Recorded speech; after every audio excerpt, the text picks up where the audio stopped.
just checked into the Premier Inn in Wimbledon. I can't remember the exact name of the hotel because there's two in Wimbledon, but I'll pop it in the description and on the screen now. Let's have a look around the room.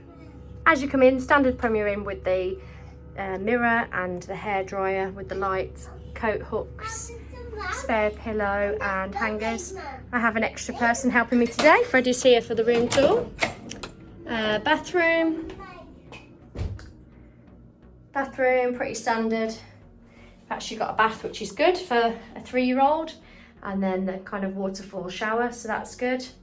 And your amenities and things. Full length mirror. This is actually a zip link when we booked it online. So I'm here with my son.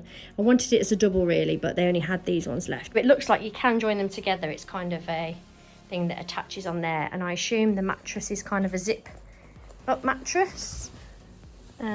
But I'll probably just push them together for tonight and see how we get on. But yeah, this is a twin room with the zip link. Got USB and plug socket by the bed. All your lights and everything as standard.